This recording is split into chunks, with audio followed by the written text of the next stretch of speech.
हाँ तो प्यारे बच्चों नमस्ते। क्या हाल चाल है, कैसे हो आप लोग। उम्मीद करते हैं कि आप लोग एकदम अच्छे से होंगे और बहुत ही अच्छे तरीके से मन लगा करके एकदम शानदार तरीके से आप लोग पढ़ाई कर रहे होंगे। प्यारे बच्चों कितना शानदार तरीके से पढ़ाई आप लोग कर रहे थे ये तो हमें नहीं पता, लेकिन हाँ इतना जरूर पता है कि आज इस टेस्ट के बाद हमें पता लग जाएगा कि आप लोग कितना बढ़िया से पढ़ाई कर रहे थे, रिवीजन भी कर रहे थे या नहीं कर रहे थे, आज पढ़ करके आए हैं कि नहीं आए हैं, सब कुछ हमें आज पता लग जाएगा। तो फिर देर क्यों करना, आइए आज की इस बेहतरीन सी क्लास को एकदम बेहतरीन अंदाज में शुरू करते हैं। और आज के टेस्ट में हम 10 चैप्टर का टेस्ट लेने वाले हैं।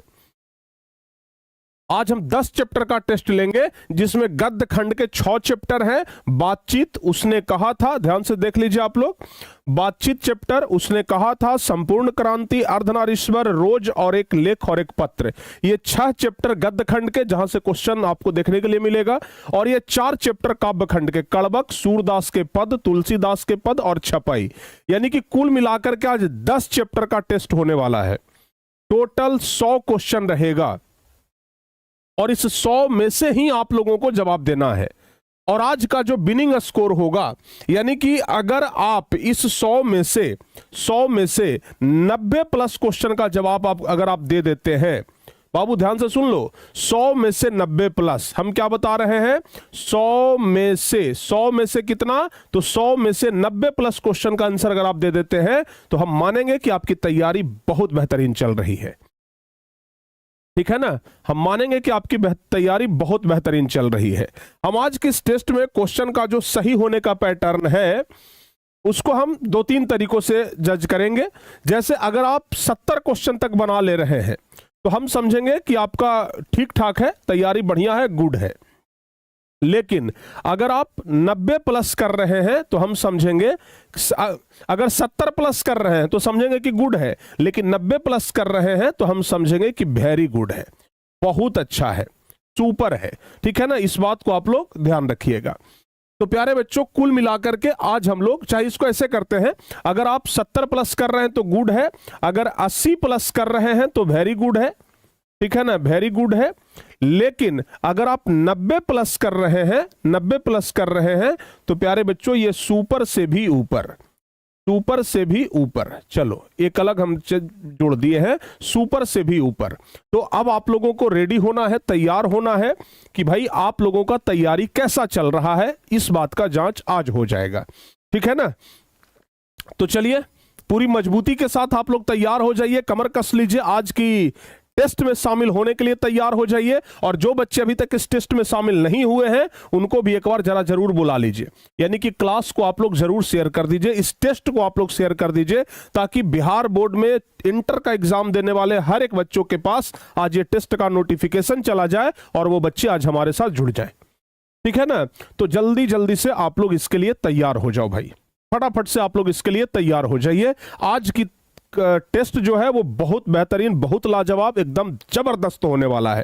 ठीक है ना, तो सभी बच्चे एक बार इस टेस्ट को शेयर कर दीजिए और हाँ जल्दी से आप लोग लाइक भी कर दीजिए, फटाफट से आप लोग लाइक भी कर दीजिए। और आपको साथ ही साथ हम बता दें कि सोमवार से प्यारे बच्चों ध्यान से सुन लीजिए, सोमवार से व्याकरण का क्लास स्टार्ट होने जा रहा है। सोमवार से व्याकरण का क्लास स्टार्ट होने जा रहा है, तो सोमवार से आप लोग व्याकरण के लिए भी तैयार रहिएगा। ठीक है ना, सोमवार से आप लोग व्याकरण के लिए भी तैयार रहिएगा, सोमवार से आप लोग व्याकरण के लिए भी रेडी रहिएगा, सोमवार से व्याकरण के लिए भी तैयार रहिएगा। ठीक है ना, अब सभी बच्चों का कमेंट आ रहा है कि गुरुजी पोल होना चाहिए।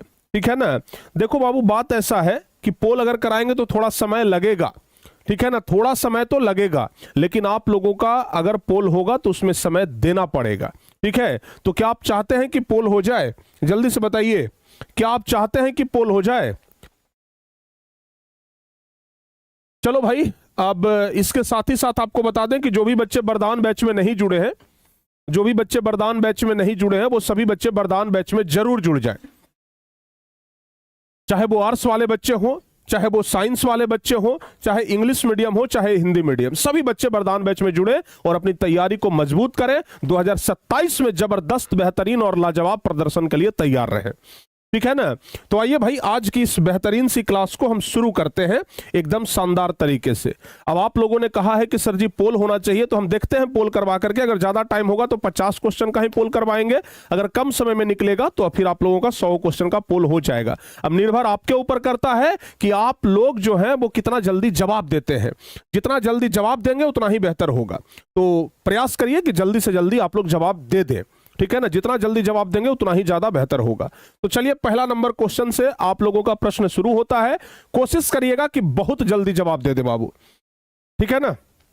कोशिश करिएगा कि बहुत जल्दी जवाब दे दे। आपके पास पोल पहुंच गया है, बस जल्दी से आप लोग जवाब बता दीजिए। आप लोगों के पास पोल पहुंच गया है, हम जैसे ही क्वेश्चन स्टार्ट करेंगे पोल आपके पास पहुंच जाएगा। अब जितना जल्दी हो सके पोल में जवाब दीजिएगा। अगर आपके पास पोल ना पहुंचे तो आप लोग कमेंट बॉक्स में ही जवाब दे दीजिएगा।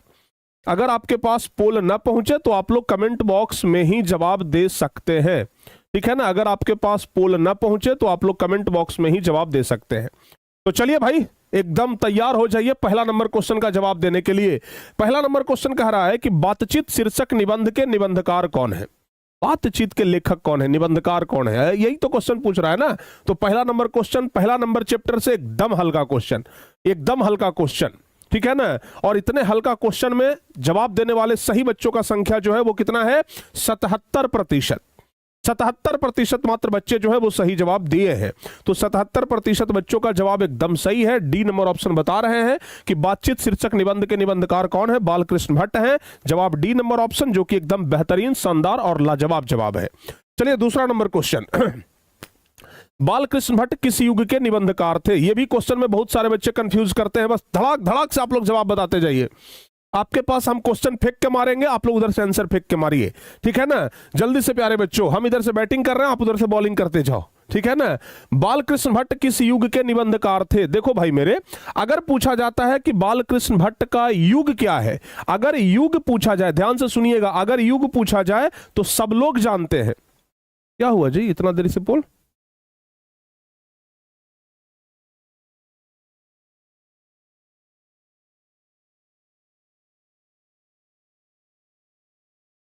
चलो बाबू जल्दी से जवाब बताओ। तो थोड़ा इशू आया था नेटवर्क का, जिसकी वजह से पोल थोड़ा सा लेट से पहुंचा है। तो बालकृष्ण भट्ट किस युग के निबंधकार थे, बस जल्दी से जवाब बता दीजिए।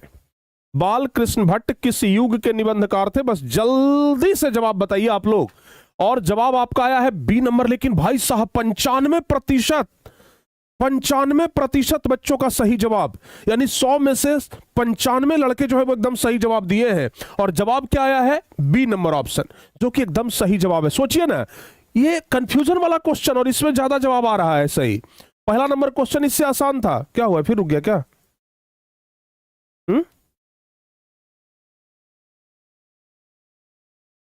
समझ में आ रहा है ना बाबू, ध्यान रखिएगा। तो अगर आपसे पूछा जाए किस युग के निबंधकार है तो बताइएगा भारतेंदु युग। अगर आपसे पूछा जाए काल तो बताइएगा आधुनिक काल। एक बात याद रखिएगा, अगर आप लोगों से काल पूछा जाए तो क्या बताइएगा, आधुनिक काल। युग पूछा जाए तो क्या बताइएगा, भारतेंदु युग। ये दोनों में कंफ्यूज नहीं करना है, आप लोग याद रखना बाबू मेरे।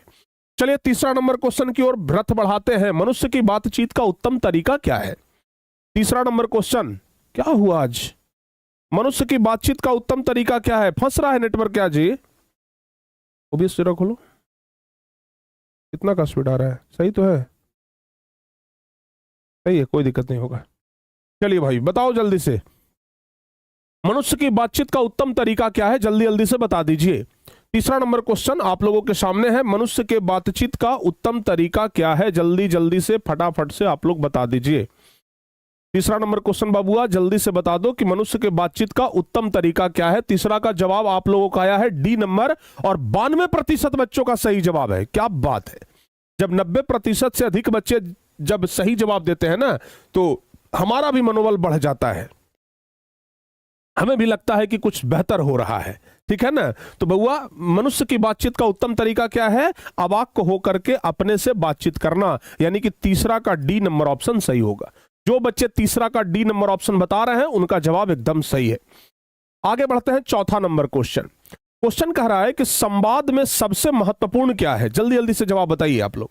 संवाद में सबसे महत्वपूर्ण, यानी कि अगर आप किसी से बातचीत करते हैं तो उसमें सबसे महत्वपूर्ण क्या है, बस यही बताना है।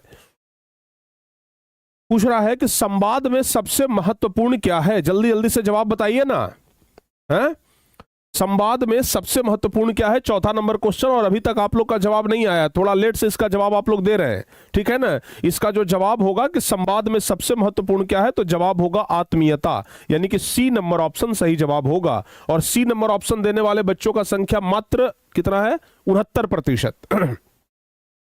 69% ही बच्चे इसका सही जवाब दिए हैं। सिर्फ 69% बच्चे ही जो है वो इसका सही जवाब दे पाए हैं, ज्यादा तो बच्चे सही जवाब इसका नहीं दिए, सिर्फ 69%। चलिए आगे बढ़ते हैं। 5वां नंबर क्वेश्चन के लिए आप लोग तैयार हो जाओ बाबू। 5वां नंबर क्वेश्चन आपके स्क्रीन के ऊपर दिखाई देने वाला है। 5वां नंबर क्वेश्चन देख लीजिए क्या कह रहा है। बालकृष्ण भट्ट ने कौन सा मासिक पत्रिका निकाला था, एकदम आसान क्वेश्चन है। बालकृष्ण भट्ट ने कौन सा मासिक पत्रिका निकाला था। और एक बात बता देते हैं, यह सब वही क्वेश्चन है जो आपके 2027 इंटर परीक्षा में संभवतः देखने के लिए मिलेगा। यानी कि हर वो गेस क्वेश्चन जो आपके 2027 परीक्षा के लिए इंपॉर्टेंट है, वही सारे क्वेश्चन हम आज के इस टेस्ट में लेकर के आए हैं, ठीक है ना। तो आज का टेस्ट बहुत इंपॉर्टेंट है, बहुत महत्वपूर्ण है, लाजवाब है, आप लोग जरूर देख लीजिएगा। बताइए बालकृष्ण भट्ट ने कौन सा मासिक पत्रिका निकाला था, और जवाब सी नंबर ऑप्शन सारे बच्चों का 91% बच्चों का सही जवाब। 91% बच्चों का सही जवाब हिंदी प्रदीप, यानी कि सी नंबर ऑप्शन हमारा सही जवाब होगा। आगे बताइए 6ठा नंबर क्वेश्चन। उसने कहा था कहानी के लेखक कौन है। आप लोगों को हम टाइम देते हैं, ठीक है ना, टाइम के अनुसार आप लोगों को जवाब देना है। 30 सेकंड का आंसर आप लोगों को मिलेगा बाबू, और 30 सेकंड के अंदर में आपको जवाब बताना है। अगर आप 30 सेकंड के अंदर में जवाब नहीं बताओगे तो फिर हम क्वेश्चन आगे बढ़ा देंगे, ठीक है ना, इस बात का ध्यान रखिएगा। 10 सेकंड हमको पोल भेजने में लगेगा, 10 सेकंड जवाब आपको देने में लगेगा, और 10 सेकंड और हम रुक जाएंगे, यानी कि 30 सेकंड का टाइम बहुत पर्याप्त है। क्वेश्चन कह रहा है कि उसने कहा था कहानी के लेखक कौन है। उसने कहा था आपके हिंदी का दूसरा नंबर चैप्टर है, याद रखिए। तो उसने कहा था कहानी के लेखक कौन है, जवाब सबको पता है। 6ठा का डी नंबर ऑप्शन 80% बच्चों का सही जवाब है, चंद्रधर शर्मा गुलेरी, यानी कि डी ऑप्शन सही जवाब होगा। डी ऑप्शन सही जवाब होगा। आइए आगे बढ़ते हैं। 7वां नंबर क्वेश्चन। सब लोग तैयार है 7वें नंबर के लिए। हम 30 सेकंड से ज्यादा का टाइम नहीं देंगे, सोच लीजिएगा। चलिए 7वां नंबर क्वेश्चन ये है। 7वां नंबर क्वेश्चन का समय स्टार्ट हो गया है। हिंदी कहानी के विकास में मील का पत्थर कौन सी कहानी मानी जाती है। किस कहानी को हम मील का पत्थर कहते हैं, बताओ, किस कहानी को मील का पत्थर कहा जाता है। हिंदी कहानी के विकास में मील का पत्थर कौन सी कहानी को माना जाता है। अब जवाब आ गया है डी नंबर ऑप्शन। 75% बच्चों का एकदम सही जवाब है। 75% बच्चों ने सही जवाब दिया है। 30 सेकंड का समय हम दे रहे हैं आप लोगों को। चलिए तो 30 सेकंड के अंदर हम आपको आंसर बता देते हैं कि हिंदी कहानी के विकास में मील का पत्थर किस कहानी को माना जाता है। उसने कहा था। 7वां का ए नंबर ऑप्शन सही होगा। 7 का ए नंबर ऑप्शन जो बच्चे बताए हैं उनका जवाब सही है। आगे बढ़ते हैं 8वां नंबर क्वेश्चन। चलिए भाई 8वां नंबर क्वेश्चन का टाइम स्टार्ट हो गया है। उसने कहा था कहानी के नायक कौन है। उसने कहा था कहानी के नायक कौन है। 8वां नंबर क्वेश्चन बता दीजिए। चलिए 8वां नंबर क्वेश्चन का जवाब बताइए। देखिए नेटवर्क के कारण हो सकता है किसी व्यक्ति के पास, किसी बच्चे के पास लेट से थोड़ा पोल पहुंचे, हो सकता है पोल आपके पास पहले पहुंच जाए, हो सकता है पोल बाद में पहुंचे। तो आप लोग पोल का इंतजार मत करिएगा, आप लोग कमेंट में भी जवाब दे सकते हैं, ठीक है ना। कमेंट में भी, लाइव चैट में भी जवाब दे सकते हैं। बताओ बाबू, उसने कहा था, देखो भाई 30 सेकंड हो गया, 32 सेकंड हो गया। उसने कहा था कहानी के नायक कौन है, तो सब कुछ पता है। उसने कहा था कहानी के नायक कौन है, लहना सिंह, यानी कि 8 का ए ऑप्शन सही होगा। जो बच्चे 8 का ए नंबर ऑप्शन बता रहे हैं उनका जवाब एकदम सही है। चलिए 9वां नंबर क्वेश्चन के लिए तैयार हो जाइए। ये 9वां नंबर क्वेश्चन का आप लोगों का टाइम शुरू हो गया है। 9वां नंबर क्वेश्चन का टाइम स्टार्ट हो गया है। उसने कहा था किस वर्ष की रचना है, जल्दी से जवाब बताइए, या तो पोल में या तो लाइव चैट में, दोनों में से कहीं पर भी जवाब बता दीजिए, ठीक है ना। 30 सेकंड का टाइम मिलेगा। 10-12 सेकंड पार कर गया है आपका। उसने कहा था किस वर्ष की रचना है, बस जल्दी से बता दीजिए। 30 सेकंड के अंदर जवाब आ जाना चाहिए बाबू। 93% बच्चे ए ऑप्शन के साथ गए हैं। 93% बच्चे जो हैं वह ए ऑप्शन के साथ गए हैं। चलिए 30 सेकंड का टाइम पूरा हुआ। उसने कहा था किस वर्ष की रचना है, जवाब होगा 1915 ईस्वी। 9वां का ए नंबर ऑप्शन सही जवाब होगा। जो बच्चे 9 का ए नंबर ऑप्शन बताए हैं जवाब बिल्कुल सही है। चलिए 10वां नंबर क्वेश्चन, 10वां नंबर क्वेश्चन का समय स्टार्ट करते हैं। सूबेदारनी किस कहानी की पात्रा है? सूबेदारनी, सूबेदारनी कौन सी कहानी में आई है? जवाब बताइए जल्दी से 30 सेकंड के अंदर। देखो बाबू, हम 5 सेकंड के अंदर क्वेश्चन पढ़ ले रहे हैं, 5 सेकंड के अंदर हम क्वेश्चन पढ़ ले रहे हैं, 5 सेकंड के अंदर क्वेश्चन पढ़ ले रहे हैं, तो हम चाहेंगे अगर तो 10 सेकंड के अंदर हम आंसर दे सकते हैं, लेकिन आप लोगों को हम दे रहे हैं उससे भी ज्यादा समय। तो आप लोग खूब बढ़िया से सोच समझ करके जवाब बताइए। सूबेदारनी किस कहानी की पात्रा है? जवाब क्या होगा? बी नंबर ऑप्शन के साथ आप लोग गए हैं। 76% बच्चे जो है वो बी नंबर ऑप्शन के साथ चले गए हैं। 76 क्या, 84% बच्चे, 85%। क्या बात है, बहुत बेहतरीन। 85% बच्चों ने बी ऑप्शन को चुना है। तो बी ऑप्शन है, उसने कहा था, अरे भाई इसमें टाइमो ज्यादा मिल गया, उसने कहा था बी नंबर ऑप्शन सही जवाब होगा।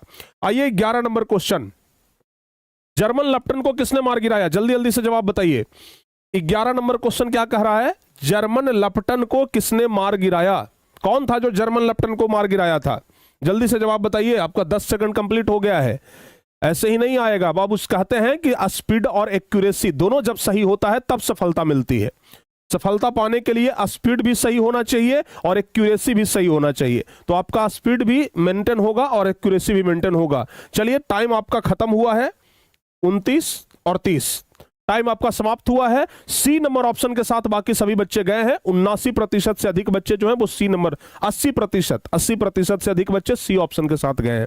जर्मन लेफ्टन को किसने मार गिराया है? तो जवाब एकदम बिल्कुल सही है, लहना सिंह ने, यानी कि सी नंबर ऑप्शन हमारा सही जवाब हो जाएगा।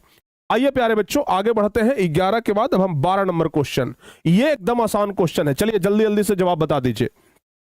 संपूर्ण क्रांति क्या है? क्वेश्चन कह रहा है कि बताइए संपूर्ण क्रांति क्या है? तो जवाब क्या होगा? संपूर्ण क्रांति एक निबंध है, भाषण है, कहानी है, कि इनमें से कोई नहीं। 12 नंबर क्वेश्चन आपके पास अब मात्र 15 सेकंड का समय और बचा है। 15 सेकंड आपका पार कर गया। क्वेश्चन आने के बाद 10 से 15 सेकंड आपको और मिलेगा, ठीक है ना? 50 क्वेश्चन तक, 50वां नंबर क्वेश्चन के बाद हम 10 सेकंड समय और घटाएंगे। 50वां नंबर क्वेश्चन के बाद हम आपको सिर्फ 20 सेकंड का टाइम देंगे, सिर्फ 20 सेकंड का टाइम देंगे, ठीक है ना? तो आप लोग जल्दी जल्दी से जवाब बताइए। लीजिए, आपका टाइम पूरा हो गया है। सब कह रहा है कि संपूर्ण क्रांति क्या है, और आप लोगों का 76% बच्चों का जवाब बी ऑप्शन गया है कि सर संपूर्ण क्रांति एक भाषण है, जो कि बिल्कुल सही जवाब है। और यह भाषण जो है वो जयप्रकाश नारायण के द्वारा दिया गया था, यानी कि 12 का बी नंबर ऑप्शन एकदम राइट आंसर। आगे बढ़ते हैं 13 नंबर। 13 नंबर कह रहा है संपूर्ण क्रांति किसकी देन है? 13 नंबर क्वेश्चन का जवाब जल्दी जल्दी से आप लोग बता दीजिए। 13 नंबर क्वेश्चन का जवाब आप लोग फटाफट से बताइए। आप लोगों का समय हम स्टार्ट करते हैं। चलो बाबू, आप लोगों का समय जो है वो स्टार्ट हो गया है, बस जल्दी जल्दी से इसका जवाब आप लोग अब बता दीजिए।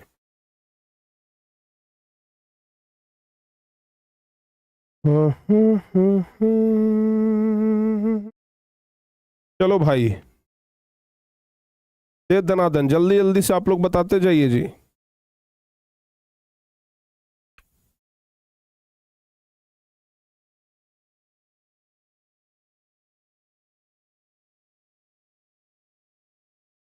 चलिए, तो आपको इसमें 36-37 सेकंड का समय मिल गया है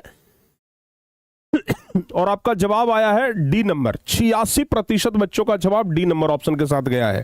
तो डी नंबर ऑप्शन एकदम सही जवाब है। संपूर्ण क्रांति किसकी देन है? जवाब होगा जयप्रकाश नारायण, यानी कि डी नंबर ऑप्शन सही जवाब है, एकदम सही जवाब, लाजवाब।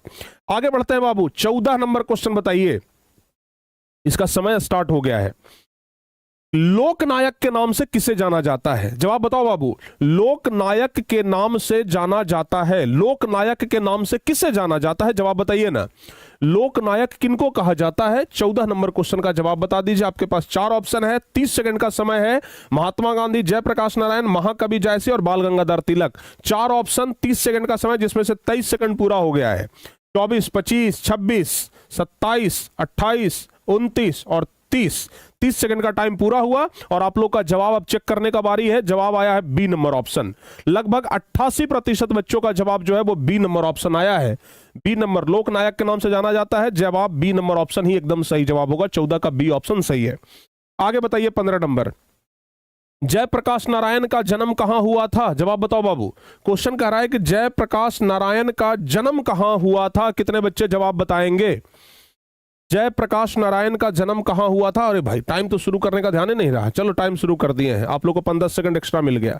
जयप्रकाश नारायण का जन्म कहां हुआ है? राघोपुर दियारा, सिताब दियारा, बलिया या छपरा? 15 सेकंड का समय, 4 ऑप्शन और 30 सेकंड। 15वां नंबर क्वेश्चन, 4 ऑप्शन और 30 सेकंड का समय।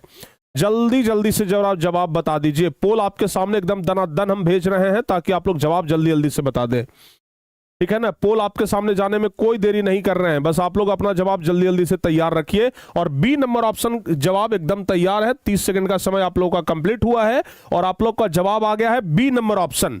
बी नंबर ऑप्शन के साथ गए हैं लगभग 83% बच्चे। 83% बच्चे गए हैं बी नंबर ऑप्शन के साथ, यानी कि सिताब दियारा 15 का बी नंबर ऑप्शन सही जवाब होगा। चलिए आगे बढ़ते हैं। 16 नंबर क्वेश्चन का जवाब चुटकियों में आपको देना है। संपूर्ण क्रांति का नारा किसने दिया था? जल्दी से 16 नंबर क्वेश्चन का जवाब बताइए। पोल आपके पास चला गया है, 8 सेकंड बीत चुका है, अब आप लोग को जवाब बताना है। बताओ बाबू, संपूर्ण क्रांति का नारा किसने दिया था? हैं? जल्दी जल्दी से जवाब बताइए। ऐसा टेस्ट आप लोगों का हम आज पहली बार ले रहे हैं, ठीक है ना।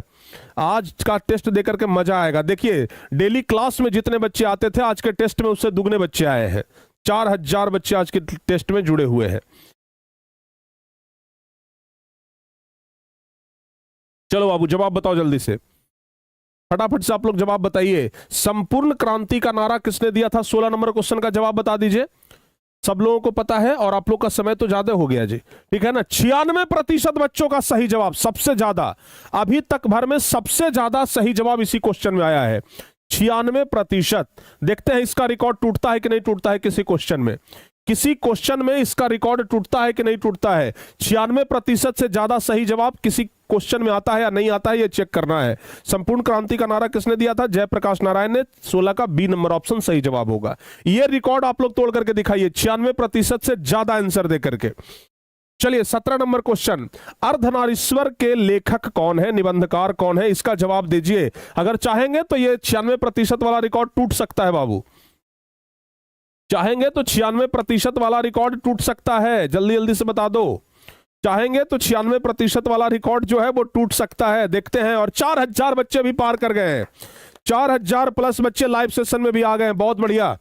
अब टेस्ट में देखिए कैसे धमाल मचेगा। 22 सेकंड का समय कंप्लीट हो गया है। इसका जवाब लगता है कि बहुत ज्यादा बच्चे नहीं सही करेंगे, ठीक है ना। 27, 28, 29 और 30 सेकंड का टाइम पूरा हुआ है। अर्धनारीश्वर के निबंधकार कौन है? तो जवाब होगा Ramdhari Singh Dinkar. C number option सही जवाब होगा। लेकिन आप लोगों का मात्र 73% बच्चे ही सही जवाब कर पाए हैं।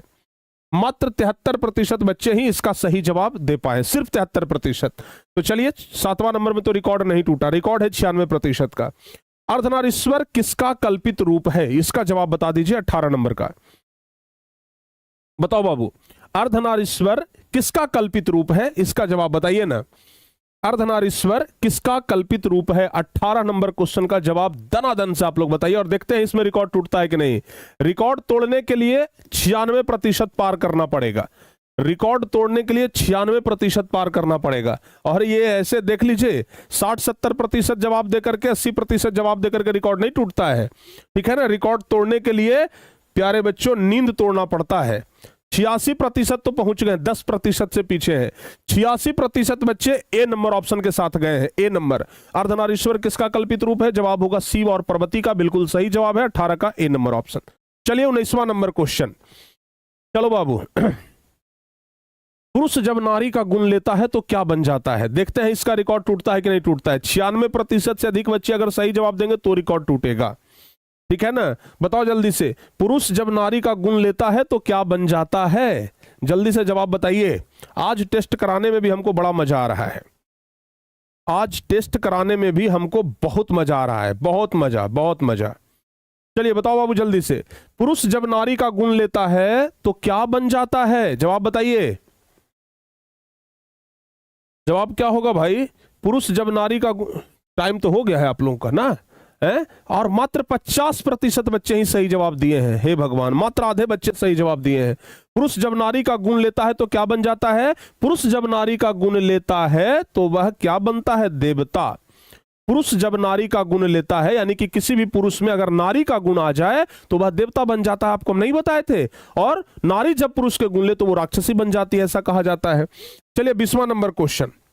नारी जब नर के गुण लेती है, देखो देखो देखो, अभी जस्ट हम इसका आंसर बताए हैं। इसमें अगर रिकॉर्ड नहीं तोड़ोगे 96% वाला तो फिर मामला गड़बड़ाएगा। चलो आपका समय स्टार्ट होता है। इसमें तो रिकॉर्ड टूट जाना चाहिए, हमें तो विश्वास है कि इसमें रिकॉर्ड टूटेगा, लेकिन देखते हैं। हमें तो विश्वास है कि इसमें रिकॉर्ड टूटना चाहिए, लेकिन देखते हैं क्या होता है। नारी जब नर के गुण लेती है तो क्या बन जाती है, हैं? इसमें रिकॉर्ड टूटने का चांस है जी। 87% तक तो पहुंचा दिए हैं, 87%, 88% भी पहुंच गया है, लेकिन समय आपका खत्म हो गया है। 87% ही सही बच्चे जवाब दिए हैं, सी नंबर ऑप्शन की ओर गए हैं। यानी कि नारी जब नर के गुण लेती है तो क्या बन जाती है, राक्षसी। यानी कि सी नंबर ऑप्शन सही जवाब होगा, सी नंबर ऑप्शन सही जवाब होगा। आइए बाबू, 20 के बाद 21 नंबर क्वेश्चन, 21 नंबर क्वेश्चन, जल्दी से इसका जवाब बताइए। टाइम शुरू हो गया है, टाइम शुरू हो गया है, फटाफट से जवाब बता दीजिए। दिनकर जी का जन्म कहां हुआ था? 21वां नंबर क्वेश्चन यही है। दिनकर जी का जन्म कहां हुआ था? 21वां नंबर क्वेश्चन, जल्दी से जवाब बता दीजिए। दिनकर जी का जन्म कहां हुआ था? दिनकर जी का जन्म कहां हुआ था? 22 सेकंड हो गया है। 30 क्वेश्चन के बाद, यानी कि कुल जब 30 क्वेश्चन देखेंगे तो समय आपका 5 सेकंड घट जाएगा। यानी कि 30 क्वेश्चन होने के बाद जो आपको 30 सेकंड का समय मिल रहा है वो अब 25 सेकंड का ही समय मिलेगा, हम पहले बता दिए। बताइए दिनकर जी का जन्म कहां हुआ था भाई? 21वां नंबर क्वेश्चन, आप लोग का जवाब आया है ए नंबर ऑप्शन, यानी कि सिमरिया। सिमरिया बिल्कुल सही है, जो कि बेगूसराय में पड़ता है, जो कि कहां पड़ता है? बेगूसराय में पड़ता है, एकदम राइट आंसर। चलिए भाई 22वां, दिनकर जी को भारतीय ज्ञानपीठ पुरस्कार जो है वो किस कृति पर मिला था? दिनकर जी को भारतीय ज्ञानपीठ पुरस्कार किस कृति पर मिला था? 22 नंबर क्वेश्चन का जवाब कौन बताएंगे? सोमवार से आप लोग व्याकरण पढ़ने के लिए तैयार रहिएगा। ऐसे ही इतनी ही संख्या में 4000 बच्चे लाइव टेस्ट दे रहे हैं, व्याकरण पढ़ने के लिए भी इतने ही बच्चे एकदम तैयार रहिएगा। बताओ भाई, दिनकर जी को भारतीय ज्ञानपीठ पुरस्कार उनकी किस रचना पर मिला था? ए नंबर ऑप्शन 92%। अरे रिकॉर्ड टूटेगा क्या है? लेकिन 90% में ही जाकर के आप लोग अटक गए हैं, 90% जाते जाते अटक गए। दिनकर जी को भारतीय ज्ञानपीठ पुरस्कार उनकी किस रचना पर मिला था? क्वेश्चन ये ना पूछ रहा है, जवाब क्या होगा? जवाब होगा उर्वशी, यानी कि 22 का ए नंबर ऑप्शन, जो कि 84% बच्चे सही जवाब दिए हैं। चलिए आगे 23 नंबर क्वेश्चन, रोज कहानी के लेखक कौन है? रोज कहानी के लेखक कौन है भाई? रोज रोज रोज, ये तो कुछ दिन पहले पढ़ाए हैं, इसका जवाब तो आना चाहिए सब लोगों का सही। देखते हैं कहां तक पहुंच पाते हैं आप लोग, कहां तक पहुंच पाते हैं ये जरा हम भी देख लें। अरे राहें जहां तक जाएगी राहगीर वहां तक जाएगा, तुम दरिया से क्या पूछते हो कि नीर कहां तक जाएगा? अरे खींच धनु की डोर, निशानों साधो अपने मंजिल की ओर, बाकी बाद में देखेंगे कि तीर कहां तक जाएगा। तो प्यारे बच्चों, आज तीर जहां तक जाए वहां तक भेजना है। बताइए ना रोज कहानी के लेखक कौन है? 74%, 76% बच्चों का सही जवाब आया है। चलो बाप रे बाप, 76% ही बच्चे सही जवाब दिए हैं। रोज कहानी के लेखक कौन है? जवाब होगा सच्चिदानंद हीरानंद वत्सायन अगे, यानी कि 23 का बी ऑप्शन सही जवाब है। आगे बढ़ जाते हैं बाबू 24 नंबर क्वेश्चन। 24 नंबर क्वेश्चन क्या कह रहा है? मालती किस कहानी की पात्रा है? 24 नंबर क्वेश्चन का जवाब बता दीजिए। 24 नंबर क्वेश्चन का जवाब बता दीजिए। 24 नंबर क्वेश्चन का टाइम भी स्टार्ट कर देते हैं। मालती किस कहानी की पात्रा है? जवाब बता दो जल्दी से। क्वेश्चन कह रहा है कि मालती किस कहानी की पात्रा है, जल्दी से जवाब बताइए। हाँ, 6 क्वेश्चन के बाद 5 सेकंड हम टाइम घटा देंगे। जल्दी से जवाब बताइए, मालती किस कहानी की पात्रा है? जवाब बताओ बाबू, मालती किस कहानी की पात्रा है? बस जल्दी जल्दी से जवाब बता दीजिए। 30 सेकंड का टाइम आप लोग का पूरा हो गया है। आपको पता होगा 24 का सही जवाब कौन सा होगा। 89 नंबर क्वेश्चन तक आप लोगों ने टिक लगाया है। और मालती किस कहानी की पात्रा है? मालती जो है रोज कहानी की पात्रा है। चलिए 25वां नंबर, महेश्वर की पत्नी का नाम बता दो बाबू जल्दी से। महेश्वर की पत्नी का नाम क्या था? फटाफट से जवाब बताइए। महेश्वर की पत्नी का नाम बता दीजिए जल्दी जल्दी से। महेश्वर की पत्नी का नाम क्या था? महेश्वर की पत्नी का नाम क्या था? 25वां नंबर क्वेश्चन का जवाब बताइए। चलिए 30 सेकंड का समय आपके पास है और ऑप्शन आपका आना सही हो गया है। ऑप्शन नंबर ए में सबसे ज्यादा बच्चों ने टिक लगाया है। ऑप्शन नंबर ए 80% बच्चों का जवाब अभी तक आया है और 80% पर ही टाइम लॉक हो गया। तो जब टाइम लॉक हुआ तब तक 80% बच्चों ने ए ऑप्शन को चुना, यानी कि महेश्वर की पत्नी का नाम था मालती, जो कि एकदम सही जवाब है। चलिए 26 नंबर, मालती के पति किस बीमारी का ऑपरेशन कर कर आए थे? इसका जवाब आप लोग बताइए जल्दी से, 30 सेकंड का टाइम है। मालती के पति किस बीमारी का ऑपरेशन करके आए थे? जवाब बता दीजिए, जवाब बताओ बाबू।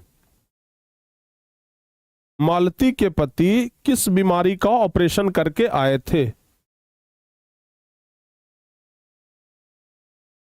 क्या जवाब होगा? चलो 30 सेकंड पूरा होने वाला है बाबू। मालती के पति किस बीमारी का ऑपरेशन करके आए थे? सबको पता है कि मालती के जो पति थे, 30 सेकंड कंप्लीट हो गया और आपका जवाब आया है 81% बच्चों का सी नंबर ऑप्शन, यानी कि मालती के पति किस बीमारी का ऑपरेशन करा करके आए थे? गैंग्रीन का, यानी कि सी नंबर ऑप्शन एकदम वाकई में सही जवाब होगा। आगे बताइए 27वां नंबर, तार सप्तक का संपादक कौन है? बताओ बाबू, इसका जवाब देखते हैं कितने बच्चे सही जवाब देते हैं। तार सप्तक के संपादक कौन है? 27वां नंबर क्वेश्चन का सही जवाब बताइए। 27वां नंबर क्वेश्चन, तार सप्तक के संपादक कौन है? जवाब बता दीजिए।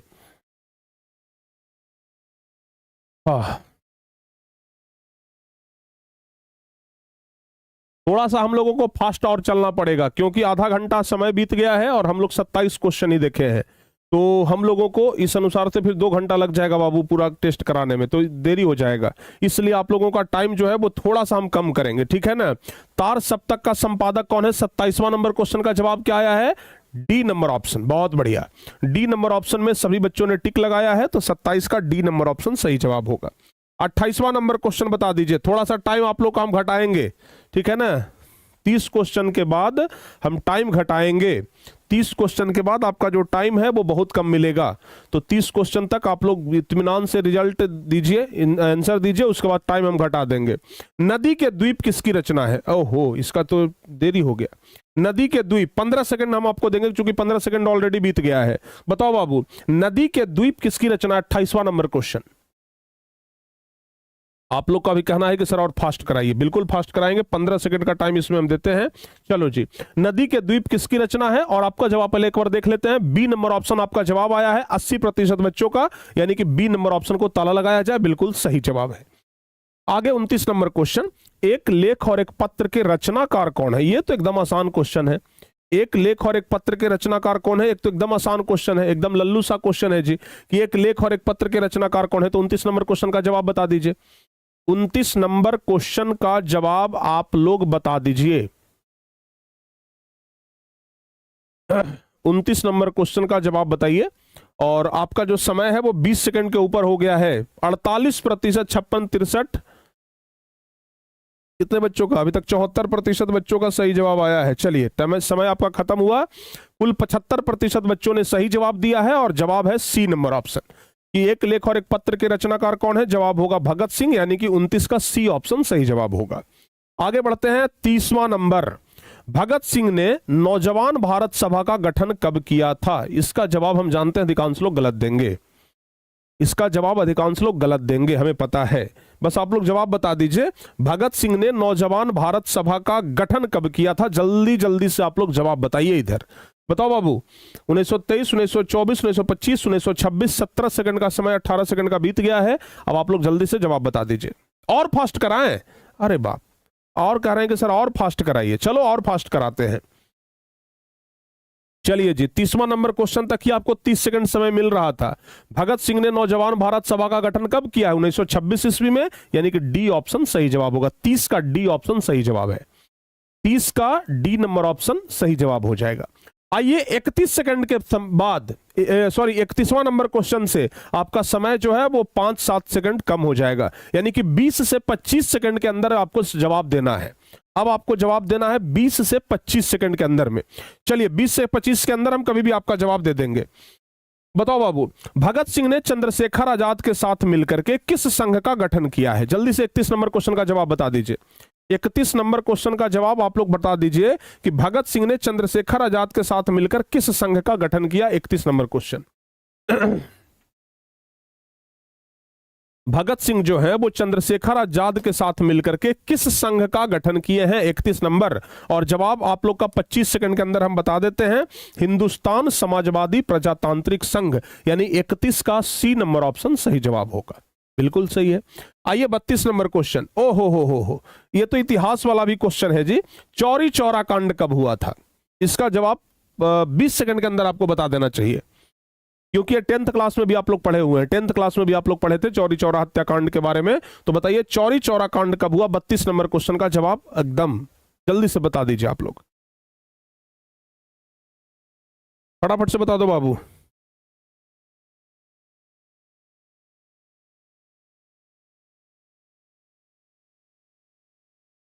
क्वेश्चन है, अरे इसका तो समय ज्यादा मिल गया। जवाब क्या होगा? 1922 ईस्वी, यानी कि 32 का बी नंबर ऑप्शन सही होगा। जो भी बच्चे 32 का बी नंबर ऑप्शन बताए हैं, 32 के बी नंबर ऑप्शन की ओर जितने भी बच्चे गए हैं उनका जवाब एकदम सही है। आगे आ जाइए 33 नंबर क्वेश्चन। ओ हो, क्या बात है, बहुत आसान क्वेश्चन है कि भगत सिंह किसे घृणित और कायरतापूर्ण मानते थे? भगत सिंह किस कार्य को घृणित और कायरतापूर्ण मानते थे? बता दीजिए, किस कार्य को भगत सिंह घृणित कार्य मानते हैं या कायरतापूर्ण मानते हैं, यह बता दीजिए, जल्दी से बता दो बाबू। भगत सिंह किसे घृणित तथा कायरतापूर्ण मानते थे? 33 नंबर क्वेश्चन। और जवाब 26 सेकंड 27 सेकंड का मिल गया है, बहुत बढ़िया जवाब आया है। 33 का जवाब सी नंबर ऑप्शन बच्चे, 74% बच्चों का सही, 77% बच्चों का, 78%। क्या बात है, आत्महत्या, सी ऑप्शन सही जवाब होगा। आइए 34 नंबर क्वेश्चन। भगत सिंह को फांसी कब दिया गया था? इसका जवाब बताइए। भगत सिंह को फांसी कब दिया गया था? इसका जवाब आप लोग जल्दी जल्दी से बता दीजिए। भगत सिंह को फांसी कब दिया गया था? 34 नंबर क्वेश्चन का जवाब बता दीजिए। इसका जवाब देखते हैं कितने बच्चे सही कर पाते हैं। भगत सिंह को फांसी कब दिया गया था? 34 नंबर क्वेश्चन का क्या होगा सही जवाब? और आप लोगों का 20 सेकंड का टाइम हम इसमें देंगे, ठीक है ना। 20 सेकंड आप लोगों का समाप्त हो चुका है। भगत सिंह को फांसी कब दिया गया था? 34 का आप लोगों का जवाब आया है ए नंबर ऑप्शन। लगभग 72% बच्चों का अभी तक जवाब आया है ए नंबर ऑप्शन, और ए नंबर ऑप्शन ही इसका सही जवाब होगा 23 मार्च 1931 ईस्वी को। आइए 35 नंबर क्वेश्चन। चलिए भाई जल्दी से बता दीजिए 35 नंबर। विद्यार्थी और राजनीति शीर्षक निबंध किसका लिखा हुआ है? विद्यार्थी और राजनीति शीर्षक निबंध किसका लिखा हुआ है? बस ये बता दीजिए, विद्यार्थी और राजनीति किसका लिखा हुआ है? आपके पास 22 सेकंड का समय होगा इसके लिए।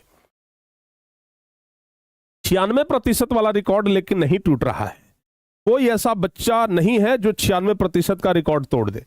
एक भी कोई ऐसा क्वेश्चन जिसमें 96% से ज्यादा सही आंसर करके दिखा दें आप लोग हैं? चलिए भाई, इसका जवाब तो 31 सेकंड मिल गया, और इसका जवाब सी ऑप्शन में 82-83% बच्चों ने बताया है। विद्यार्थी और राजनीति शीर्षक निबंध किसका लिखा हुआ है? भगत सिंह का, यानी कि सी नंबर ऑप्शन सही जवाब होगा। आगे बढ़ते हैं 36 नंबर क्वेश्चन। मैं नास्तिक क्यों हूं, यह किसका लेख है? 36 नंबर क्वेश्चन का जवाब बता दीजिए। मैं नास्तिक क्यों हूं, यह किसका लेख है? कौन लिखे हैं इसको? मैं नास्तिक क्यों हूं, यह किसका लेख है? 36 नंबर क्वेश्चन का जवाब बता दीजिए। ये किनके द्वारा? इसमें तो टाइम लगाने का ध्यान ही नहीं रहा जी। चलो कोई बात ना, इसका जवाब जल्दी से आप लोग बता दीजिए। सी नंबर ऑप्शन में बच्चे सब गए हैं। मैं नास्तिक क्यों हूं अभी तक नहीं, ए नंबर ऑप्शन में, ए नंबर ऑप्शन में लगभग 70-71% बच्चों का सही जवाब है। मैं नास्तिक क्यों हूं भगत सिंह के द्वारा लिखा गया है। 36 का ए ऑप्शन सही जवाब होगा। आगे बढ़ते हैं 37 नंबर। भगत सिंह प्रभावित थे, इसका जवाब बताइए 20 सेकंड के अंदर में। 20 सेकंड के अंदर में इसका जवाब चाहिए।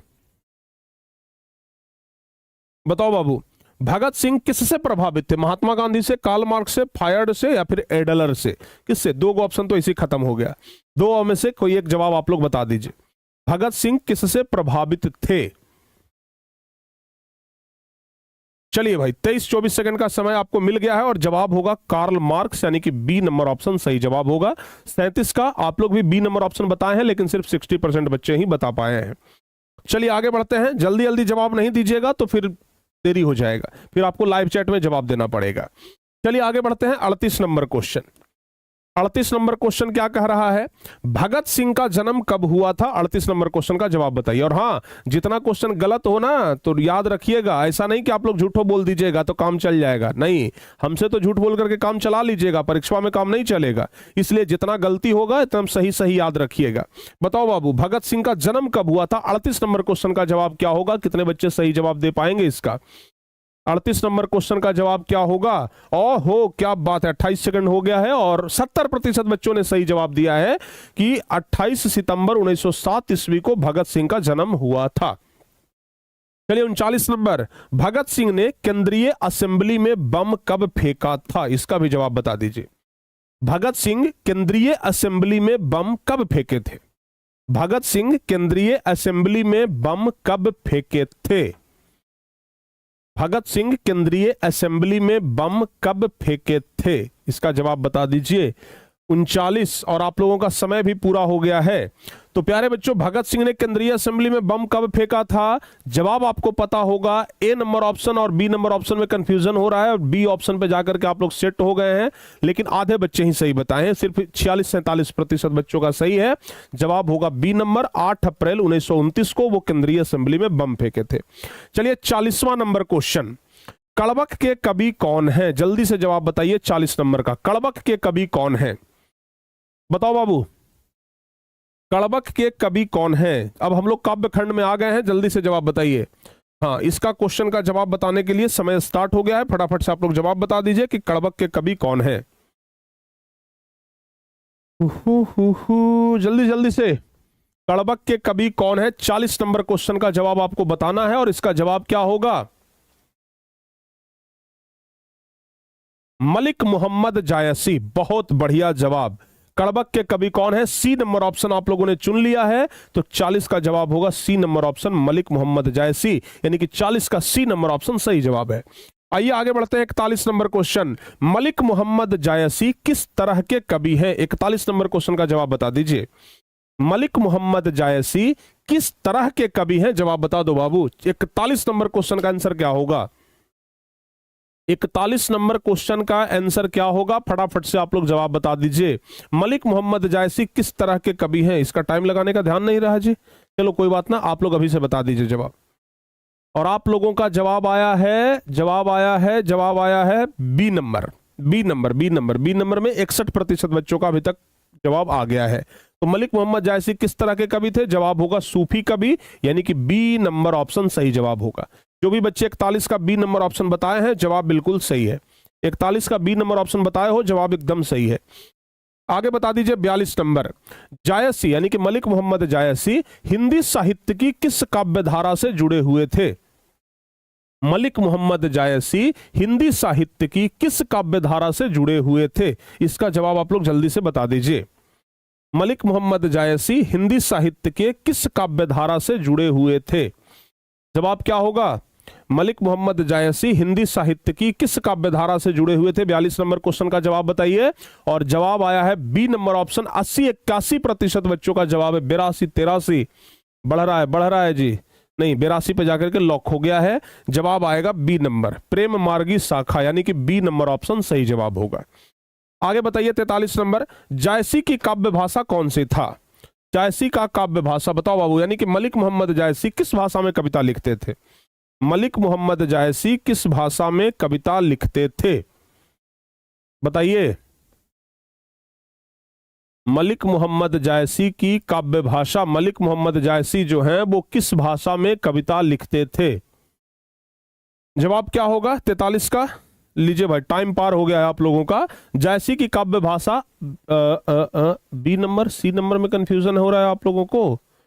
सी नंबर ऑप्शन आप लोगों ने चुना है, लेकिन आधे से भी कम बच्चों ने सी नंबर ऑप्शन दिया है, जबकि सी ऑप्शन ही सही जवाब होगा।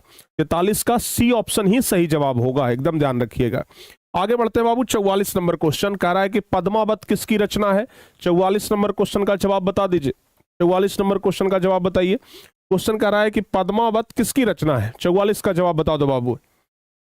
44 नंबर क्वेश्चन कह रहा था कि पद्मावत किसकी रचना है। 44 का जवाब कौन सा होगा?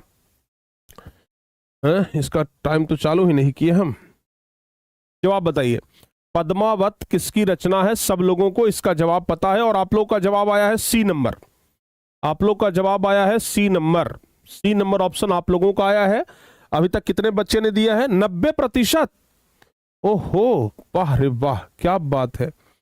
91% तक पहुंचे हैं।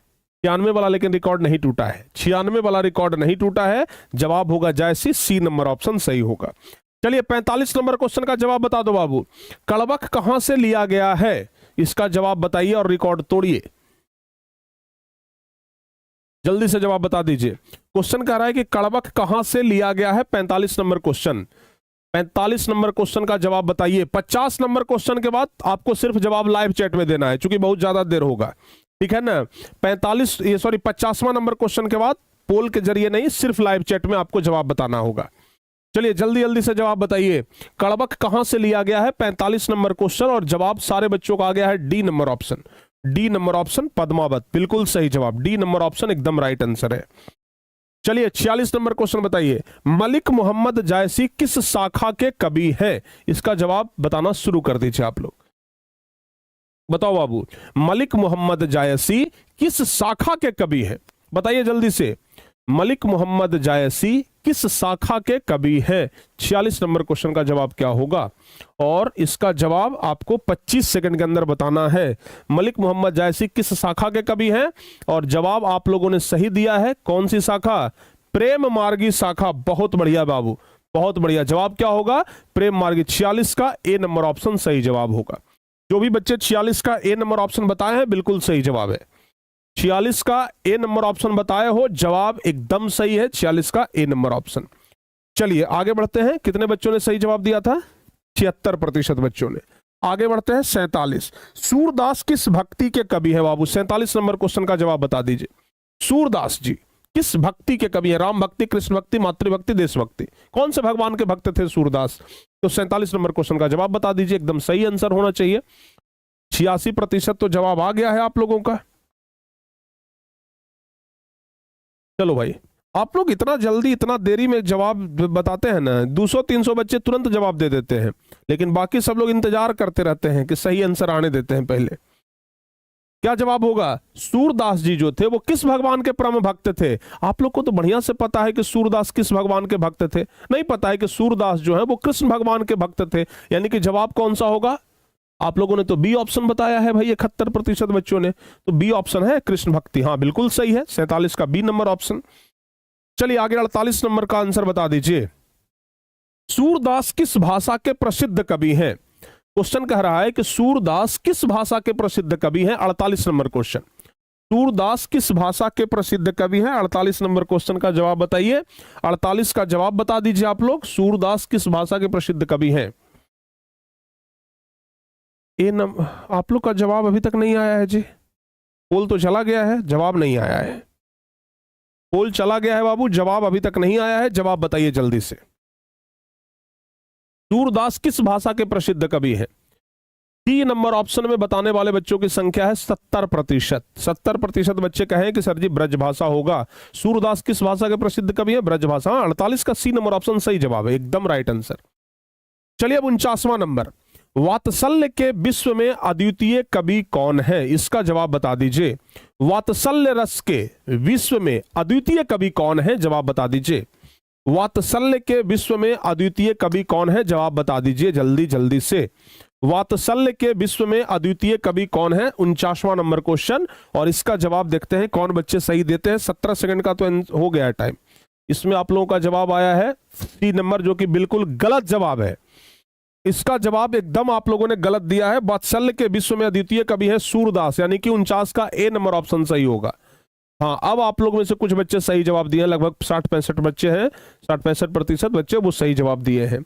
और 50वां नंबर क्वेश्चन जो पोल कराएंगे, इसी नंबर क्वेश्चन तक कराएंगे। इसके बाद वाले क्वेश्चन में आप लोगों का पोल नहीं होगा, वो एकदम फास्ट चलेगा और आप लोग को फास्ट उसका आंसर भी देना है। सूरदास हिंदी साहित्य के विकास, ये सूरदास हिंदी साहित्य के किस काल के कवि हैं? सूरदास हिंदी साहित्य के किस काल के कवि हैं? सूरदास हिंदी साहित्य के किस काल के कवि है? 50वां नंबर क्वेश्चन का जवाब है, बता दीजिए जल्दी से। 50 का जवाब बी नंबर ऑप्शन में बच्चों ने कहा है भक्ति काल, जो कि एकदम सही जवाब है। 50 का बी नंबर ऑप्शन ही सही जवाब होगा। यानी कि 50 क्वेश्चन तो हम करवा दिए बाबू, 50 क्वेश्चन तो हमारा कंप्लीट हो गया। अब इसके आगे वाले क्वेश्चन में आप लोग थोड़ा सा स्पीड अपना बढ़ाइएगा, जल्दी जल्दी से आप लोगों को जवाब देना है, ठीक है ना। देखते हैं कितना फास्ट जवाब दे पाते हैं। चलिए 51 नंबर क्वेश्चन, कौन सी रचना सूरदास की नहीं है? इसका जवाब बता दीजिए। कौन सी रचना सूरदास की नहीं है? जवाब क्या होगा?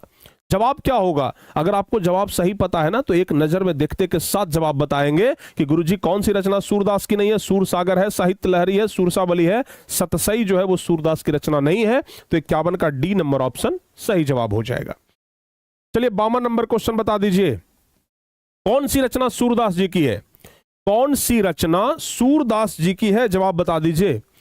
सूरदास की रचना कौन सा है बाबू? सतसई सूरदास की रचना नहीं है, दोहावली भी नहीं है, गीतावली भी नहीं है। जवाब होगा सूरसागर। यानी कि 52 का जो सी नंबर ऑप्शन बताए हैं उनका जवाब सही है, अन्यथा आप लोग का जवाब गलत है। चलिए 53 नंबर क्वेश्चन, हाँ ई वाला क्वेश्चन एकदम जबरदस्त है। सूरदास की अनुमानित जन्म तिथि क्या है? क्वेश्चन कह रहा है कि बताइए सूरदास जी की अनुमानित जन्म तिथि, यानी कि सूरदास जी का जन्म कब हुआ, मतलब कब माना जाता है? सूरदास जी का जन्म कब माना जाता है? तो याद रखिएगा 1478 को माना जाता है। ये आपको पहले से भी पता है। कितने बच्चों ने सही जवाब दिए? बी ऑप्शन कितने बच्चे बताए हैं? अपना आंसर याद रखिएगा, और गलती अगर होगा तो उसे भी याद रखिएगा कि कितना क्वेश्चन हम गलती किए हैं। चलिए 53 के बाद 54 नंबर बता दीजिए, साहित्य लहरी किनकी रचना है? बताओ बाबू, साहित्य लहरी किनकी रचना है? साहित्य लहरी, तो साहित्य लहरी किनकी रचना है? यह भी जवाब होगा जयसी का नहीं, कबीरदास का नहीं, कृष्णदास का नहीं, जवाब होगा सूरदास। यानी साहित्य लहरी किनकी रचना है? जवाब होगा सूरदास, याद रखिएगा। चलिए आगे बढ़ जाते हैं। अब सूरदास के गुरु का नाम क्या था? तो सूरदास के गुरु कौन थे? आपको पता है कि सूरदास के गुरु कौन थे बाबू? वल्लभाचार्य, यानी कि सी नंबर ऑप्शन सही होगा। यानी कि 55 का जो बच्चे सी नंबर ऑप्शन बताए हैं उनका जवाब सही है, ठीक है ना। चलिए आगे बढ़ते हैं 56 नंबर क्वेश्चन, सूरदास किस मार्ग में दीक्षित हुए हैं? सूरदास किस मार्ग में दीक्षित हुए हैं? किस मार्ग में दीक्षा लिए हैं? तो जवाब क्या होगा? सूरदास जो दीक्षा लिए हैं वो पुष्टि मार्ग में लिए हैं ना। तो सूरदास किस मार्ग में दीक्षित हुए हैं? पुष्टि मार्ग में, यानी कि सी नंबर ऑप्शन सही है। यानी 56 का जो बच्चे सी नंबर ऑप्शन बताए हैं उनका जवाब बिल्कुल सही है। आगे बढ़ जाते हैं, सूरसागर किनकी रचना है? बताओ बाबू, सूरसागर 57 नंबर क्वेश्चन। तो नाम से ही आपको पता चल रहा होगा, ये तो एकदम आसान क्वेश्चन है कि सूरसागर किनकी रचना है? जवाब होगा सूरदास की रचना है। 57 का बी नंबर ऑप्शन सही जवाब होगा जी। आगे बता दीजिए 58 नंबर क्वेश्चन, सूरदास की कृति है 58 नंबर क्वेश्चन, इसमें से सूरदास की कौन सी कृति है? सूरदास की कृति इसमें से कौन सा है? तो जवाब क्या होगा? सूरदास की कृति कौन सी है? जवाब होगा साहित्य लहरी, यानी कि 58 का सी नंबर ऑप्शन सही होगा। 58 का सी नंबर ऑप्शन याद रखिएगा, सही भी होगा। चलिए आगे बढ़ते हैं, सूरसागर किस भाषा में रचित है? ये सूरदास वाला से बहुत सारा क्वेश्चन दिए हैं। सूरसागर किस भाषा में रचित है? 59 नंबर। जवाब देखते हैं, सी नंबर ऑप्शन तो आना शुरू हो गया है भाई, सी नंबर ऑप्शन आना शुरू हो गया है। ब्रज भाषा बिल्कुल सही जवाब है। और अब 60वां नंबर क्वेश्चन, सूरदास की मृत्यु कब हुई? ये भी बता दीजिए ना, सूरदास जी की मृत्यु कब हुई? सूरदास की मृत्यु कब हुई है? इसका भी सी ऑप्शन आना शुरू हो गया है। वाह, बहुत बढ़िया, 1583 एकदम सही जवाब है। 60 का जो बच्चे सी ऑप्शन बताए हैं उनका जवाब एकदम सही है। आगे 61 नंबर क्वेश्चन, तुलसीदास के बचपन का नाम बताइए। ये तो एकदम हल्का सा क्वेश्चन है, हल्का सा जवाब है। सूरदास जी की ये तुलसीदास जी के बचपन का नाम है ना। हाँ, तुलसीदास जी के बचपन का नाम। तो तुलसीदास के बचपन का क्या नाम था? तुलसीदास के बचपन का क्या नाम था? जवाब क्या होगा? तुलसीदास के बचपन का नाम है राम बोला, यानी कि डी ऑप्शन सही जवाब होगा।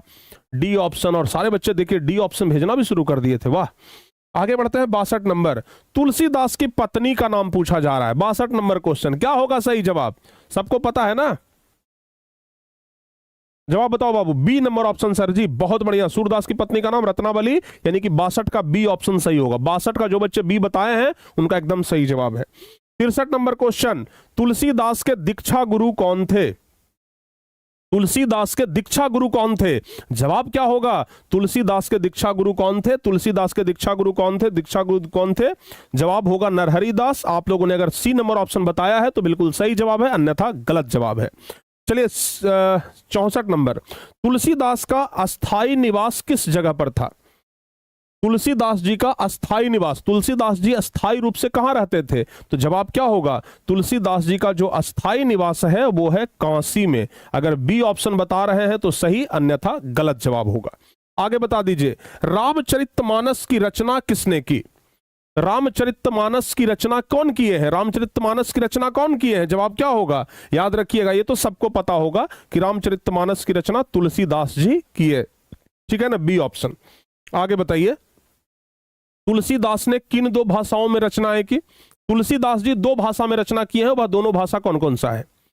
तुलसीदास जी दो भाषा में रचना किए हैं, वह दोनों भाषा कौन कौन सा है? तो याद रखिएगा, तुलसीदास दो भाषा में रचना किए हैं, वह दो भाषा है, अवधी भाषा और ब्रज भाषा, यानी कि 66 का सी नंबर ऑप्शन सही जवाब होगा। चलिए भाई 67 नंबर क्वेश्चन, हिंदी का समन्वयवादी कवि किसे माना जाता है? 67 नंबर क्वेश्चन बता दीजिए, हिंदी का समन्वयवादी कवि।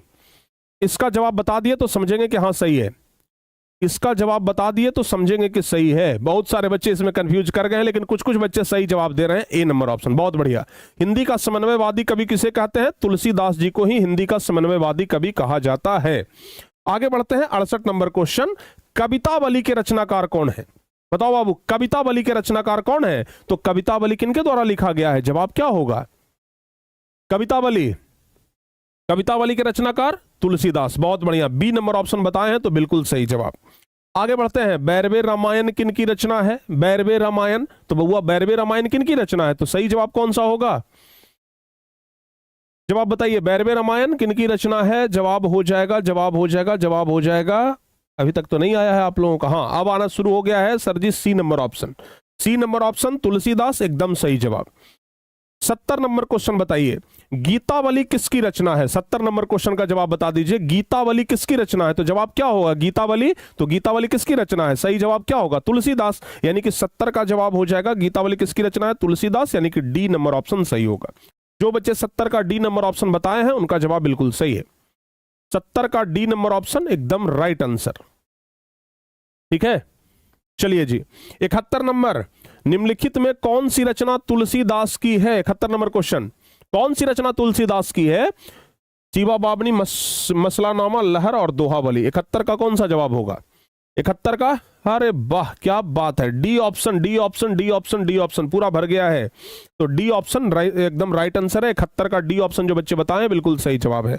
72 नंबर, तुलसीदास का सर्वश्रेष्ठ महाकाव्य कौन है? 72, तो तुलसीदास का सर्वश्रेष्ठ महाकाव्य कौन है? सबको पता होगा बाबू, रामचरितमानस तुलसीदास का सर्वश्रेष्ठ महाकाव्य है, तो तुलसीदास का सर्वश्रेष्ठ महाकाव्य रामचरितमानस। 72 का जो बच्चे सी बताए बिल्कुल सही है। आगे बढ़ते हैं, छपाई शीर्षक के रचयिता कौन है? 73 नंबर क्वेश्चन, छपाई शीर्षक के रचयिता, तो छपाई शीर्षक के रचयिता कौन है? नाभादास, यानी कि सी ऑप्शन सही जवाब होगा। छपाई शीर्षक के रचयिता कौन है? नाभादास जी, यानी कि 73 का सी बताए हैं तो बिल्कुल सही है। आगे बताइए, नाभादास की कौन सी रचना है? नाभादास की रचना कौन सी है? तो आपके किताब में नाभादास का कौन सा रचना है? तो सबको पता होना चाहिए कि नाभादास की रचना कौन सी है? छपाई, यानी कि डी नंबर ऑप्शन सही जवाब होगा। आगे बढ़ते हैं, भक्तमाल के रचयिता कौन है? 75 नंबर क्वेश्चन, भक्तमाल के रचयिता, तो आपके भक्तमाल कौन लिखे हैं? बताओ बाबू, भक्तमाल कौन लिखे हैं? नाभादास, तो जवाब क्या होगा? भक्तमाल नाभादास लिखे हैं, डी नंबर ऑप्शन सही जवाब, तो डी ऑप्शन बताएं तो सही है, अन्यथा गलत है। आगे बताइए, नाभादास किस धारा के कवि थे? नाभादास जी किस धारा के कवि थे? अब ज्यादा नहीं है, बस 20-22 क्वेश्चन और है।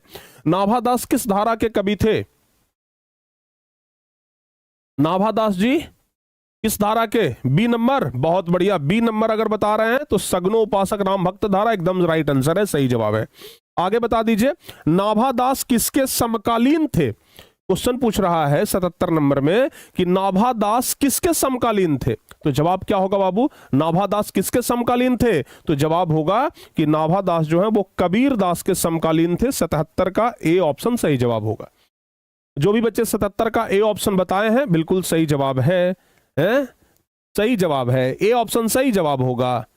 गलत जवाब हो जाएगा। नाभादास तुलसीदास के समकालीन थे ना बबुआ। 77 का सी ऑप्शन होगा राजा, फंस गए ना। चलिए आगे बढ़ते हैं। 78 नंबर क्वेश्चन, कौन सी रचना नाभादास की है? नाभादास की रचना कौन सी है? तो नाभादास की रचना कौन सी है? सूरसागर, भक्तमाल। भक्तमाल किसकी रचना है? नाभादास की रचना है कि नहीं है?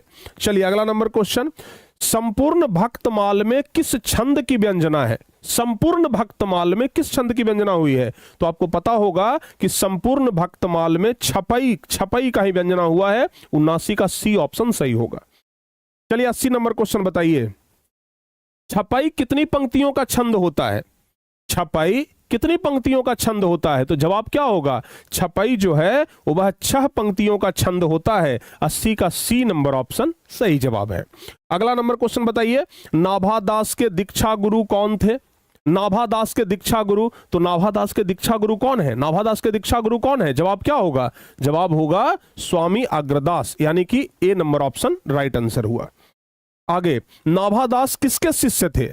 नाभादास जी किसके शिष्य थे? तो जवाब क्या होगा बाबू? नाभादास जो थे वो स्वामी अग्रदास के शिष्य थे, यानी कि 82 का सी ऑप्शन सही जवाब होगा। अब आप क्या बताए हैं, जल्दी जल्दी से बताइए। नाभादास किस काल के कवि थे? नाभादास किस काल के कवि थे? जवाब क्या होगा? नाभादास जो है वो भक्ति काल के कवि थे, यानी 83 का ए नंबर ऑप्शन। आगे, बातचीत के माध्यम से बालकृष्ण भट्ट क्या बतलाना चाहते हैं? बताओ जी, बालकृष्ण भट्ट जो है वो बातचीत के माध्यम से क्या बताना चाहते हैं? फिर से हम लोग आ गए बातचीत वाले पर। तो जवाब क्या होगा? बातचीत के माध्यम से बालकृष्ण भट्ट जो है वो बातचीत की शैली बताना चाहते हैं, यानी कि 84 का सी नंबर ऑप्शन। अगला नंबर, भट्ट जी को अंग्रेजी साहित्य के एडिशन और स्टील की श्रेणी में किसने रखा है? बालकृष्ण भट्ट को अंग्रेजी साहित्य के एडिशन और स्टील की श्रेणी में कौन रखते हैं? तो बालकृष्ण भट्ट को अंग्रेजी साहित्य के एडिशन और स्टील की श्रेणी में कौन रखते हैं? रामचंद्र शुक्ल रखते थे ना। तो जवाब होगा सी नंबर ऑप्शन। अगला नंबर, आर्ट ऑफ कन्वर्सेशन कहां के लोगों में प्रचलित है? ये तो एकदम हल्का क्वेश्चन है, तो सबको पता होगा कि आर्ट ऑफ कन्वर्सेशन जो है वह यूरोप के लोगों में ज्यादा प्रचलित है, यानी कि 86 का सी नंबर ऑप्शन बच्चे सही जवाब दे रहे हैं। चलिए बाबू आगे बढ़ते हैं। 87 नंबर, असल बातचीत से तो सिर्फ 2 व्यक्तियों में ही हो सकती है, यह किसका कथन है? असल बातचीत तो 2 व्यक्तियों में ही हो सकता है, यह किसका कथन है? तो यह एडिसन का कथन है, ए ऑप्शन सही होगा।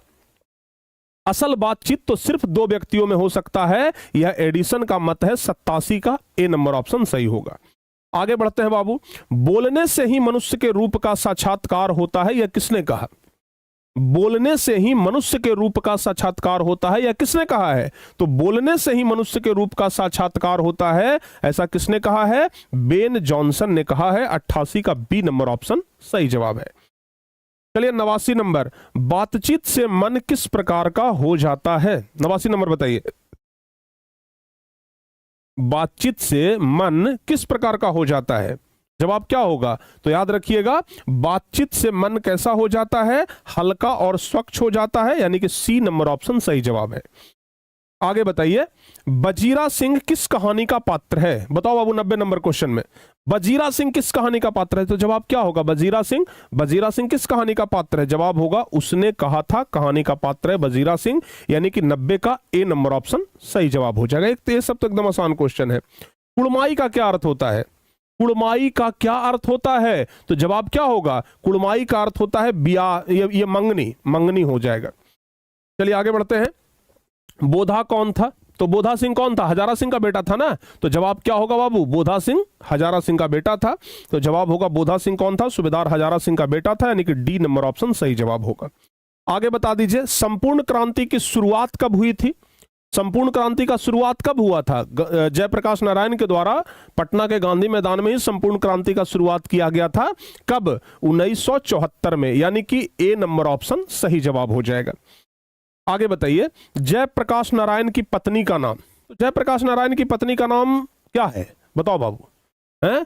कहिएगा कि सर अपनी पत्नी का तो याद नहीं है, जयप्रकाश नारायण की पत्नी का कहां से बता दें? जयप्रकाश नारायण की पत्नी का नाम बता दीजिए जल्दी जल्दी से। 84 का कोई कुछ गड़बड़ हुआ है का जी? 84 नंबर में क्या कह रहा है? 84 में बातचीत के माध्यम से बालकृष्ण भट्ट क्या बतलाना चाहते हैं? बातचीत की शैली, संवाद की शैली, भाषण की शैली। हालांकि दोनों एक ही चीज है, बातचीत की शैली ही मान के चलिए, ए नंबर ऑप्शन कर लीजिएगा 84 का। हालांकि बातचीत को ही संवाद भी कहते हैं, तो दोनों तो एक ही चीज ने हुआ, तो दोनों एक ही चीज हुआ है, लेकिन बातचीत जब लिखा हुआ है तो बातचीत की शैली करिए, 84 का ए ऑप्शन कर लीजिएगा। चलिए अगला नंबर क्वेश्चन, जयप्रकाश की पत्नी का नाम क्या था? प्रभावती देवी, यानी कि 94 का सी नंबर ऑप्शन सही जवाब होगा। अगला बता दीजिए, जयप्रकाश नारायण का जन्म कब हुआ था? 95 नंबर। जयप्रकाश नारायण का जन्म कब हुआ था? जल्दी जल्दी से बता दो बाबू, बताइए बताइए बताइए। जयप्रकाश नारायण की पत्नी का जन्म, तो 95 का जवाब क्या होगा? जयप्रकाश नारायण की पत्नी का जन्म 11 अक्टूबर 1902 ईस्वी को हुआ था, ए ऑप्शन सही होगा। आगे बताइए, उर्वशी किसकी रचना है? 96 नंबर क्वेश्चन। उर्वशी, उर्वशी कौन लिखे हैं? रामधारी सिंह दिनकर लिखे हैं ना, तो 96 का जवाब होगा उर्वशी रामधारी सिंह दिनकर, यानी कि ए नंबर ऑप्शन सही जवाब होगा। आगे बता दीजिए, संस्कृति के 4 अध्याय किसकी कृति है? संस्कृति के 4 अध्याय, तो बाबू जवाब होगा रामधारी सिंह दिनकर, यानी कि डी नंबर ऑप्शन सही जवाब होगा। देखिए जहां 4,4100 बच्चे जुड़े हुए थे, वहां लास्ट होते होते बच गए हैं सिर्फ 2400 बच्चे, यानी कि समझ सकते हैं कि कितने बच्चे हैं जो पढ़ने में सीरियस हैं और कितने बच्चे हैं जो बस ऐसे ही आ गए थे कि चलो भाई हम भी एक बार ट्राई मार लेते हैं कि वो सही होता है। जब गलती होने लगा तो वो लोग भाग गए, ठीक है ना। हाँ चलिए आगे बढ़ जाते हैं। शेखर एक जीवनी किस विधा की कृति है? शेखर एक जीवनी, तो बउआ शेखर एक जीवनी जो है वो क्या है? एक उपन्यास है। तो जो बच्चे 98 का सी बताए हैं उनका जवाब सही है, और जो सी नहीं बताए उनका जवाब गलत है। आगे बताइए, अगेय जी के पिता का नाम? सच्चिदानंद हीरानंद बादशायन अगेय के पिता का क्या नाम था? तो अगेय जी के पिता का नाम था डॉक्टर हीरानंद शास्त्री, यानी कि 99 का बी ऑप्शन सही होगा। जो बच्चे 99 का बी ऑप्शन बताए हैं उनका जवाब सही है। और अब प्यारे बच्चों 100वां नंबर क्वेश्चन, अंत भला तो सब भला।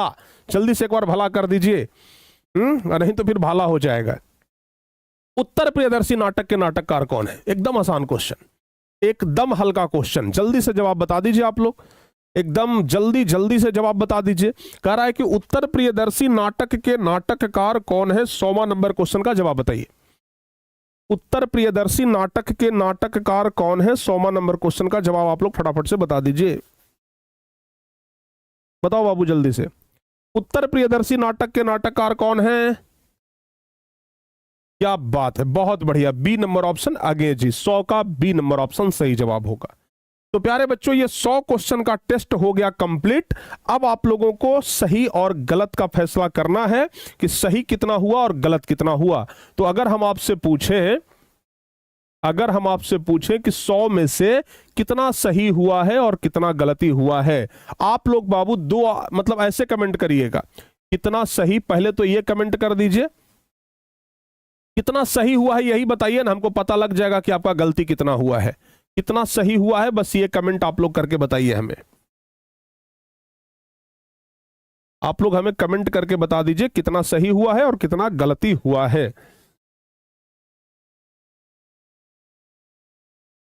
हम्म